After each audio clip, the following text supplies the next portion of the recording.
Ce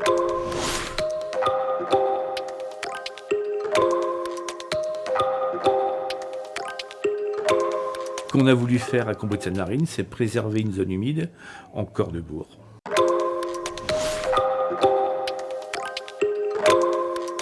Au départ, c'était pas un projet, c'est un concours de circonstances qui fait qu'on s'est retrouvé sur un projet d'écoquartier qui a capoté, qui est tombé par rapport à un problème de zone humide qui n'était pas identifié au PLU. On s'est retrouvé avec un propriétaire terrien ayant perdu le droit à construire, un gros travail fait par la municipalité sur une conception d'écoquartier, et au moment de l'élaboration du permis d'aménager il est passé au niveau des services de l'État, on nous a alertés quant à l'impossibilité de le réaliser sur cette parcelle de 2 hectares en plein bourg.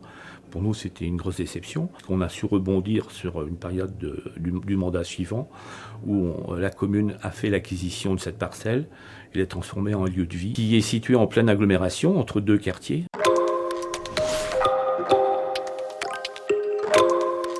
Alors les aménagements, ça a été une passerelle qui permet de franchir la totalité de la zone sans piétiner la zone humide. Des panneaux d'information qui permettent à chacun de découvrir la faune et la flore. On y a également mis en place un troupeau de chèvres qui entretient justement les herbages. On en a profité pour faciliter l'insertion d'une personne qui était une migrante qu'on avait accueillie et qui dans son pays d'origine était chevrière et qui est aujourd'hui devenue une employée communale qui a la charge de s'occuper d'un troupeau de chèvres.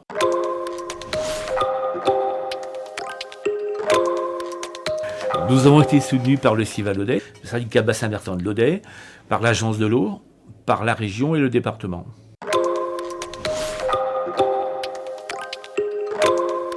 Aujourd'hui, c'est que la zone humide retrouve sa fonction principale qui est de tamponner les eaux de pluie. Et elle a également trouvé une fonction complémentaire, c'est qu'elle est un outil d'éducation à l'environnement par rapport à toutes les générations de la commune. Où cette zone humide a été vraiment appréciée par la population, c'était pendant le confinement. C'était devenu le boulevard de la commune. Les gens se croisaient, les enfants avaient réinventé les moulins à eau, les petits bateaux sur le cours d'eau.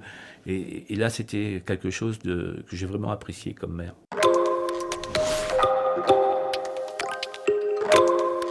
La leçon que je tirerais, c'est qu'il faut surtout être très vigilant lorsqu'on élabore des documents d'urbanisme.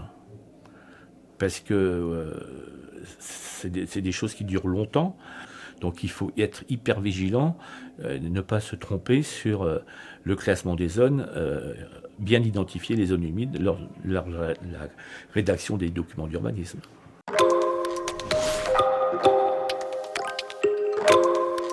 La préservation de l'environnement et notamment des zones humides est quelque chose qui est très aidé aujourd'hui. Ce qu'on peut donner comme conseil, c'est de ne pas hésiter, d'y aller et de savoir aller chercher les subventions là où elles sont possibles.